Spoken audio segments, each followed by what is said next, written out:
Hey everyone, it's E, and in today's video I'm going to do something pretty special. I'm going to be giving my honest first impressions and review after a little over 1 week of playing Animal Crossing New Horizons while I draw a somewhat editorial fan art.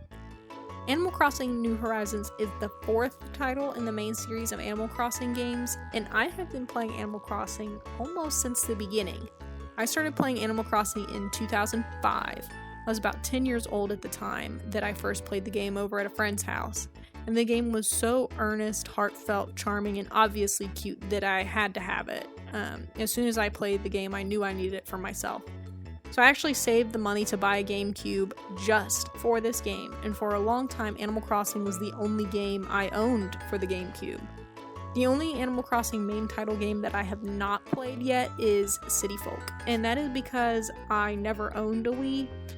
I have a Wii U now, but by the time that I got it, I already had a 3DS with New Leaf, so I still didn't bother to get the game.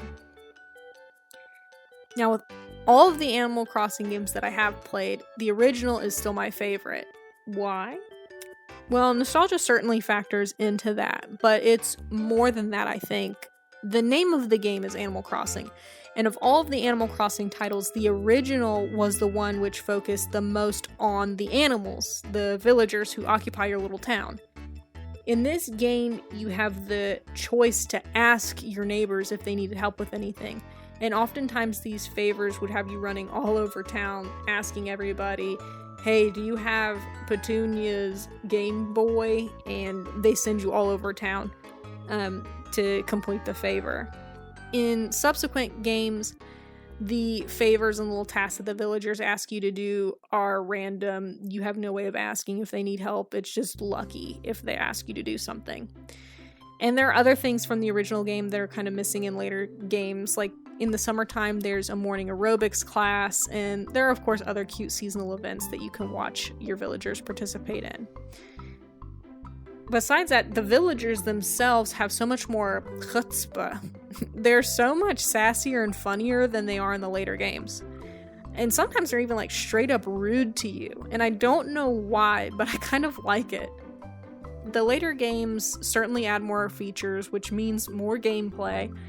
But with these additions, I feel like the focus becomes less and less on being a neighbor to these funny little animals, and it becomes more and more about being some kind of city planner overlord. The newest title, New Horizons, is pretty fun though.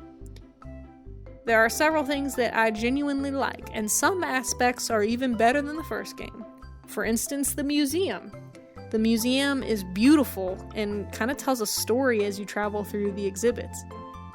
We're going to ignore the fact that it makes no sense that the nicest museum is the one on the deserted island. We're just going to ignore that. I also enjoy the renewed emphasis on community.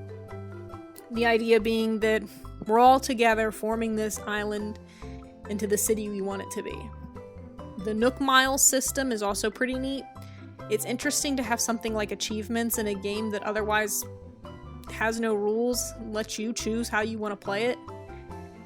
This encourages the player to try some new things and also to keep coming back day by day to get those achievements. The Nook Miles ticket, which you get by redeeming your Nook Miles, allows you to visit other islands, and it's a great idea and a well thought out addition to the game. It allows the player to gather additional materials after tapping their own island's resources for the day. And it can also be exciting to see what kind of island you'll get. Not very lucky, so I mostly just keep getting like the same 3 islands over and over again. Meanwhile, other people are getting like rare fish islands and the infamous tarantula island. Yeah, not me. It's still fun though, and it's much better than this island from New Leaf. It's the same every time you visit it, and therefore it doesn't add very much interesting gameplay after the first few times you visit it. So this island system is definitely an improvement. I'm also glad that it seems like Tom Nook is finally returning to his former glory. In every game since the first game, his responsibility for the town and for the player's life has progressively dwindled. In the first game, for the GameCube, he's the one who's like pulling all of the strings. Sometimes it almost feels like he's an enemy, like the final boss of the game. But in later games, his sway over you diminishes, and in New Leaf, he's nothing more than a real estate agent. In this game, it seems like he's back in the driver's seat, so to speak, orchestrating the town's progress, and if anything, you're his lackey doing the heavy lifting for him. It's reminiscent of the task that he gives you in the first game when you first take out the loan from him. I just wish he still ran the shop with Timmy and Tommy, rather than turning it over to them. It's kind of like a company store kind of thing, I guess, if he runs the store as well as being your lender. Isabelle just came to my town today, and I genuinely hope that she does not take over too much as the town's fearless leader. And that's kind of what my fan art here is about. I feel like Isabelle has become a mascot for the series, even though she doesn't appear until New Leaf. She's cute and stuff, so I don't like hate her or anything. I just feel like she can be kind of like overpowered in her influence over the game. So in this drawing, I'm having her arm wrestle with Tom Nook, and it's supposed to look like she's winning. She's really popular with the fans, especially as compared to Mr. Nook, and I don't think that's exactly fair, especially considering what Tom Nook has done to combat homelessness in his own community with his zero-interest loans and his flexible repayment plans. But anyway, back to my review. While the newest Animal Crossing game is not bad, and is in fact pretty good, there are still a few things that I dislike about it. My biggest complaint that I and many others have is the lack of gameplay for any islands player 2. If your family is like mine, you only have one Switch at your house. And if that's the case, your household can only have one island, no matter how many of you want to play this game. And Player 2 cannot do everything that Player 1 can. Player 2 has no say on community projects, the town tune, the island's flag, etc. There are plenty of other things that Player 2 may miss out on, and other people have made and compiled lists of everything that Player 2 can't do online, and it's pretty sad to see. Another thing that I dislike is the crafting. I don't hate crafting, and I think it does make sense for a game about living on a deserted island, but the crafting system is very frustrating. I don't like the way that you have no way of crafting stuff like medicine or fish bait in batches. I think that if you have the materials to make multiple of an item, you should have the option to make them in a higher quantity than one. I also hate that there's no health meter on your tools, so you have no idea when your fishing rod is just going to snap on you. I dislike how slowly you acquire new crafting recipes. And aside from all that, the crafting in and of itself is not even very fun. It's just about grinding to collect materials. And you don't even have to arrange the materials like you would do in Minecraft, you just have to have them in your inventory. And even that is frustrating. I wish that you could craft items based on what you have in your household storage as well. I dislike having to duck into my house to get out hardwood every time my shovel breaks.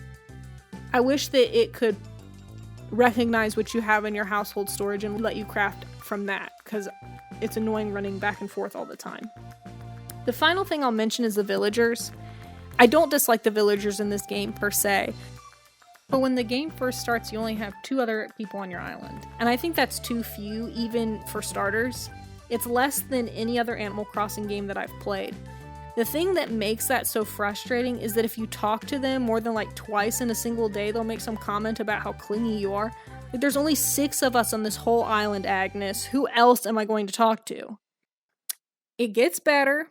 As villagers slowly join your town, you'll have more people to talk to, but it really is a long time before your island starts to fill out with other people. But all in all, New Horizons is a great entry to the series in spite of these few issues that I have. While I don't think that it necessarily captures the unique charm of the original game, and I doubt that any Animal Crossing game ever will, it does majorly improve on some of the features of other previous Animal Crossing titles. And most importantly, Animal Crossing New Horizons could not have come out at a better time.